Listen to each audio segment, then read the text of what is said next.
Hey there, fellow deep divers. Hmm. Ready for a deep dive into the sometimes mind-boggling world of voting systems? Yeah, it's intriguing. Well, today we're going to try to answer a question that just might make your head spin. Yeah.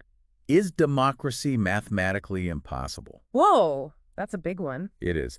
And our source for this deep dive is a video that really breaks down the often complex math behind voting systems and the challenges in creating systems that can truly represent what the people want. You ready for this? This video even touches upon a Nobel Prize-winning theorem that really shook things up in the world of voting theory. You're talking about Kenneth Arrow's impossibility theorem. Right, that's the one. It's a fascinating concept that we'll definitely unpack later in our discussion, but just to give you a little taste, it basically proves that certain criteria for a perfect voting system, criteria that seem perfectly reasonable on the surface, are actually mathematically impossible to meet all at the same time. Okay, so let's break this down a bit. I think most of us are familiar with the first-past-the-post system. It's the one where the candidate with the most votes wins, even if they don't get a majority. It's pretty common around the world, like in the UK, for example. They use it to elect members to the House of Commons. On the surface, it seems pretty straightforward and fair. Right. It does seem that way at first glance, but when you dig a little deeper, first-past-the-post has some serious drawbacks. For instance, it's entirely possible for a party to win a majority of seats without actually winning a majority of the votes. Wait a minute. How is that even possible? That seems kind of counterintuitive. It does, but it happens more often than you might think. Take the British Parliament, for example. Over the past century, there have been quite a few instances where a single party gained control, despite not securing the majority of votes from the electorate. Wow, that's kind of wild. It really makes you wonder if this system is actually reflecting what the people want. And it's not just a parliamentary issue either. Think back to the 2000 U.S. presidential election. Al Gore, George W. Bush, and Ralph Nader. Remember that one? Oh, absolutely. The spoiler effect of Ralph Nader running as a Green Party candidate arguably played a huge role in George W. Bush's victory. Most NATO voters would have preferred Gore over Bush, but under first-past-the-post, they had no way to express that preference. So basically, this system kind of forces voters into a corner. They have to choose between sticking with a major party or risk splitting the vote and potentially helping a candidate they really don't want to win. Exactly. And this pressure to avoid splitting the vote and to consolidate around major parties is so common that it's actually become known as Duverger's law. It basically states that first-past-the-post systems naturally tend to lead to a two-party system.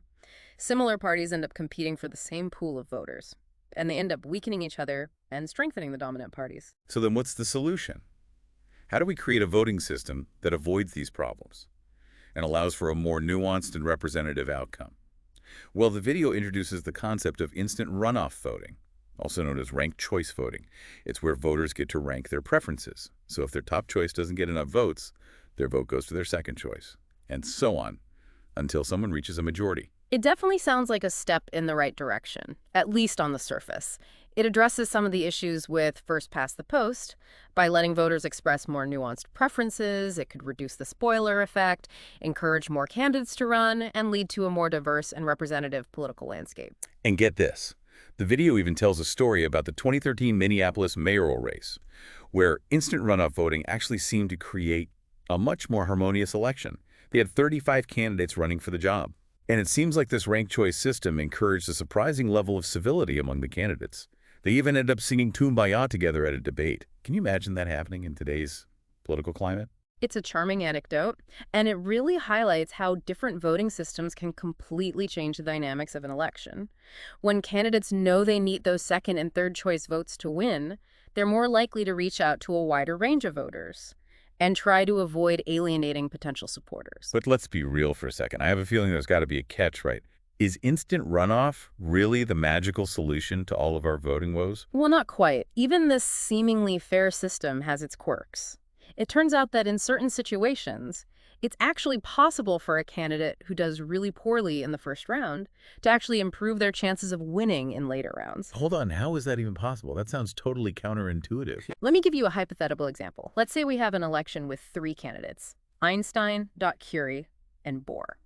Now, Einstein and Bohr have very different views.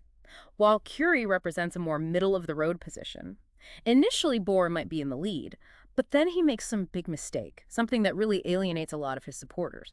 Those voters still prefer Bohr over Einstein, so they might decide to strategically shift their support to Einstein, hoping to prevent Curie from winning. As a result, Curie could get eliminated, and her votes would then be split between Einstein and Bohr, potentially giving Bohr enough votes to win, despite his earlier blunder. Whoa, that is a mind-bender. So even with instant runoff, things can get pretty complicated and unpredictable. But the search for the perfect voting system doesn't stop there. The video introduces us to a really fascinating figure from the 18th century, a mathematician named Condorcet. He lived through the French Revolution, a time when accurately reflecting the will of the people was literally a matter of life and death. Condorcet was a true pioneer in social choice theory. He really dug deep into the mathematics of voting systems, and he became a really outspoken critic of many of the methods that were being used at the time. For example, he was very critical of the board account, a system where points are assigned to candidates based on where they rank on each ballot. Condorcet pointed out that adding new candidates to the mix, candidates who have no real chance of winning, could actually skew the results and make the whole system unreliable. So what was Condorcet's solution to this voting dilemma? Well, he came up with a system that was based on something called pairwise comparisons. Basically, the idea was to figure out which candidate would win in a head-to-head matchup against every other candidate. His goal was to identify the candidate who had the broadest support, even if they didn't necessarily have a majority of first-place votes. That sounds pretty logical. Yeah. But didn't you mention earlier that there was some kind of paradox associated with Condorcet's method? Oh, right. This is where things get really interesting. Despite all of Condorcet's brilliant ideas, he actually discovered a paradox that ended up being named after him, Condorcet's paradox. And this paradox shows that sometimes. Believe it or not, there might not even be a clear winner. Okay, now you've really got my attention. Can you give me an example of how this paradox would work in real life? Sure. Imagine you and two friends are trying to decide what to have for dinner. Your choices are burgers, pizza, or sushi. You prefer burgers over pizza and pizza over sushi. Your first friend prefers pizza over sushi and sushi over burgers. And your second friend prefers sushi over burgers and burgers over pizza. Now, if we try to use Condorcet's method to make a decision, we run into a problem. 2 out of 3 of you would prefer sushi over burgers. 2 out of 3 would prefer burgers over pizza. And 2 out of 3 would prefer pizza over sushi. It's a loop. Each option would actually lose to one of the other options in a head-to-head matchup. Wow, that is a real head-scratcher. So even Condorcet, with his seemingly brilliant pairwise comparisons, couldn't escape these weird voting paradoxes. Were there any other mathematicians who tried to solve this problem? Oh, absolutely. Lots of mathematicians followed in Condorcet's footsteps, each of them hoping to come up with a system that could truly capture the will of the people. You might be surprised to learn that one of them was Lewis Carroll, the author of Alice's Adventures in Wonderland. No way. You're telling me the guy who wrote about talking rabbits and Mad Hatter tea parties was also into voting systems? Believe it or not, it's true. But despite all of these brilliant minds working on the problem, it seemed like every system that anyone came up with had its own set of flaws and unintended consequences. So it sounds like we've hit a bit of a mathematical brick wall here. And this is where Kenneth Arrow and his groundbreaking impossibility theorem come in. The video even mentions that he won a Nobel Prize for this work. So what exactly did he discover that was so revolutionary? Well, in his doctoral thesis, Arrow laid out 5 conditions, 5 seemingly reasonable conditions that any rational voting system should be able to meet. He basically created a set of criteria for a fair and effective voting system. Okay, I'm all ears. What were these 5 conditions that Arrow thought were so important for a truly democratic voting system? Well, the first one is pretty basic. It's called unanimity. Basically, it says, if everyone in a group prefers option A over option B, the voting system should reflect that preference in the outcome. Pretty straightforward, right? Yeah, that seems like it should be a given. You'd think any reasonable voting system could handle that. Yeah. What else did Arrow come up with? His second condition was non-dictatorship. So basically, it means that no single voter should have the power to just completely override the preferences of everyone else. In a real democracy, the will of the majority should win out in the end. Right, so no dictators allowed. I like it. So what was number 3 on Arrow's list? Okay, so the third one is called unrestricted domain. And essentially, it means that voters should be able to rank candidates however they want. The system can't put any restrictions on how voters express their preferences. And no matter how those preferences are arranged, the system has to be able to produce a clear and consistent result. So the system has to be flexible enough to deal with any combination of voter preferences, no matter how complicated they get. What about the last two conditions? Okay, so the fourth condition is transitivity. This one ensures that the group's preferences are logically consistent. So for example, if the group prefers A over B and they prefer B over C, then logically they should also prefer A over C. Yeah, that makes sense. You can't have preferences that just circle back on themselves. That would be chaos. What about the fifth and final condition? All right, the fifth one is called independence of irrelevant alternatives. This one's a little trickier to explain, but it essentially means that adding a third option that has no chance of winning shouldn't change the outcome of a choice between two other options. So the outcome of a vote between chocolate and vanilla ice cream shouldn't change just because strawberry is also an option, especially if no one actually wants strawberry. Right. So basically, the decision should be based on the actual preferences between the viable candidates, Yeah, not influenced by random options that no one really cares about. exactly. So those are Arrow's 5 conditions. They all seem pretty reasonable, don't they? Absolutely. They seem like the basic building blocks of any fair voting system. And that's what makes Arrow's impossibility theorem so mind-blowing. He actually proved mathematically that it's impossible to satisfy all 5 of those conditions at the same time in any ranked voting system with 3 or more candidates. Wait a minute. So you're telling me that no matter how hard we try, we can't create a perfect voting system? That's exactly what Arrow's theorem shows. There's always going to be some kind of trade-off. We can aim for some of those conditions, but we can't have them all at the same time. Okay.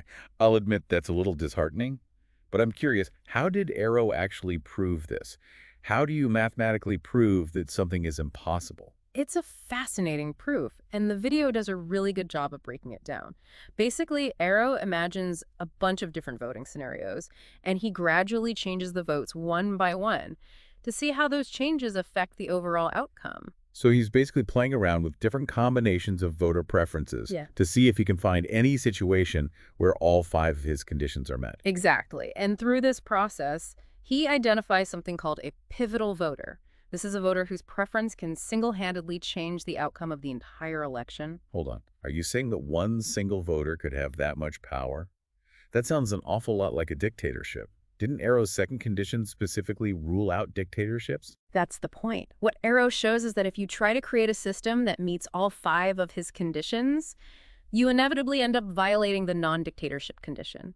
There will always be some loophole, some way for a single voter to have way more influence than they should. So even if we have the best intentions, our efforts to create a perfect voting system are always going to fail. It seems that way. Arrow's impossibility theorem is a powerful reminder that even concepts like fairness and democracy, which seem pretty simple on the surface, get incredibly complicated when you try to analyze them mathematically. I can see why this theorem caused such a stir in the world of voting theory. It's like we've run into a fundamental limit. But if we can't have a perfect voting system, does that mean we're stuck with flawed and easily manipulated systems forever? Well, it's not necessarily a reason to give up hope. Arrow's impossibility theorem focuses specifically on ranked voting systems. But the video also talks about another approach. It mentions a mathematician named Duncan Black and his median voter theorem. This theorem offers a more optimistic perspective. Okay. I'm definitely ready for some optimism right now. Tell me more about this median voter theorem and how it relates to everything we've been talking about. So Black's median voter theorem looks at situations where voters and candidates can be placed along a single political spectrum, like let's say from liberal to conservative. So imagine a line with voters and candidates spread out along that line based on their political view. Exactly. And what this theorem suggests is that under these conditions, the preferences of the voter who's right in the middle of that spectrum, the median voter, will often align with the preferences of the majority. So if we can imagine our political landscape as a nice straight line, the person in the middle becomes the key to understanding what the majority wants. In a simplified way, yes. The median voter becomes the most important voter because they represent the tipping point between the two sides. That's a really interesting idea. It makes me think that maybe there is a way to design a voting system that can avoid some of these paradoxes and inconsistencies. It's definitely a possibility. But it's important to remember that real-world politics is rarely that neat and tidy. Issues are complex, and people's views don't always fit perfectly along a single line. Right, in the real world, you can't just sort people into neat little categories based on their beliefs. It's much more complicated than that. Exactly.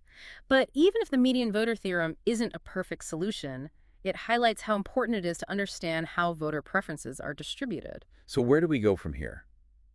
if ranked voting systems have all these limitations, and the median voter theorem might be too simplistic to capture the messiness of real-world politics, what other options do we have? Well, the video introduces another possibility. It's called rated voting systems. Instead of asking voters to rank candidates, these systems ask voters to rate each candidate based on how much they approve of them. So instead of saying, I like candidate A the best, then candidate B, then candidate C, I would say something, I strongly approve of candidate A, I somewhat approve of candidate B, and I disapprove of candidate C. Exactly. It lets voters express their preferences in a more nuanced way, without having to worry about all the complexities of ranking. One of the simplest and most promising rated voting systems is called approval voting. Approval voting. I've heard of that, but I'm not really sure how it works. It's pretty straightforward, actually. Instead of ranking candidates, voters simply check a box next to each candidate they approve of, and the candidate with the most approvals wins. So it's kind of like giving each candidate a thumbs up or a thumbs down. I like that. It seems like it would encourage voters to be more honest and less likely to play strategic games. That's one of the main benefits of approval voting. It lets voters focus on expressing their true preferences without having to worry about things like the spoiler effect. Okay, but has this system ever been used in any real elections? It definitely has, and its history might surprise you. Approval voting was actually used to elect popes in the Vatican, all the way back between the 13th and 17th centuries. Wow, so the Vatican was using approval voting hundreds of years ago. That's pretty cool. It is. And more recently, it's been used by the United Nations to elect their Secretary General. So it's a system with both historical roots and modern-day applications. Exactly. And here's another interesting fact. Even Kenneth Arrow, the guy who came up with the impossibility theorem, actually became a supporter of approval voting later in his life. He recognized that it had the potential to overcome some of the limitations of ranked voting. Wow. So even the mathematician who proved that a perfect voting system was impossible ended up endorsing approval voting. It's true. But let's be real here. It's probably not a perfect system either, right? Well, like we've been saying, no voting system is perfect. But approval voting does seem to address some of the key issues that we've been discussing. There's evidence that it can reduce negative campaigning, minimize the spoiler effect, and even encourage more people to vote. That all sounds pretty positive. It seems like it could create a more positive and engaging democratic process. And while it's not widely used in national elections yet, it's starting to gain traction in some places. It's definitely a system to keep an eye on. Okay, so after all of this talk about voting systems and all the math behind them, let's go back to our original question. Is democracy mathematically impossible? It's a question that people are still debating today. Arrow's impossibility theorem shows us that there are inherent challenges in designing a voting system that's truly fair and representative. There's no easy answer, no magic formula that will guarantee a perfect outcome. So are we doomed to forever struggle with flawed and imperfect voting systems? Well, it's not quite that bleak. There's a famous quote by Winston Churchill that's relevant here. He said, "Democracy is the worst form of government, except for all those other forms that have been tried." I love that quote. It acknowledges that democracy has its problems. But it also reminds us that it's still the best system we've got, and that we should always be striving to make it better. Exactly. And while ranked voting systems like instant runoff do have their downsides, alternatives like approval voting do offer some hope. They give us a different way of thinking about how to turn individual preferences into a collective decision. This whole conversation has really been an eye-opener for me. I'm looking at the simple act of voting in a whole new light now. That's the power of really digging into these questions. It challenges our assumptions, makes us think more critically about the systems we rely on, and inspires us to look for better ways to govern ourselves. So what does all of this mean for us as voters? What's the main takeaway from all of this talk about voting systems? Oh, I think the biggest takeaway for me is that we can't just sit back and be passive. We need to be active participants in our democracies. We need to be engaged and informed. And we need to stay curious about these systems that shape our political lives. Because understanding how different voting systems work, understanding their strengths and their weaknesses, and what kinds of outcomes they can lead to, that's crucial if we want to make informed decisions and advocate for the kind of democracy we want to live in. Absolutely. It's easy to just take these systems for granted. But like we've seen today, they're far from perfect. And it's not just about knowing how the votes are counted. It's also about understanding the bigger picture, the assumptions that these systems are built on, the potential biases they might have, and the unexpected consequences that can come up. It's like realizing that something as simple as casting a ballot is connected to all these complex mathematical ideas and philosophical questions. It makes you realize that voting is a much more nuanced act than we often think it is. Exactly. And the search for voting systems that are better and fairer, that's a process that never really ends. As our societies change, our systems for making collective decisions need to change too. What might have worked for a small community a long time ago might not be the best approach for a large and diverse society today. Right. It's not about finding the perfect system. It's about always looking for ways to improve what we have and adapting to the challenges we face. And as we wrap up this deep dive, I want to leave you with one final thought. Imagine for a moment that you had the power to design your own voting system. What would it look like? What principles would be most important to you? What challenges would you try to solve?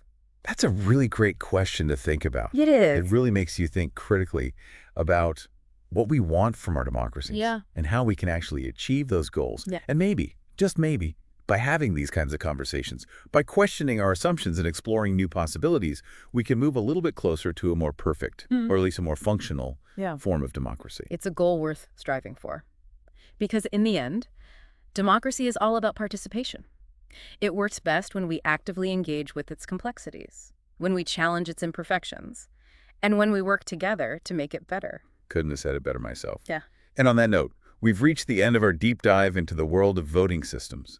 If you enjoyed this exploration, don't forget to like, subscribe, and share this episode with your friends. Let's keep the conversation going. Thanks for listening,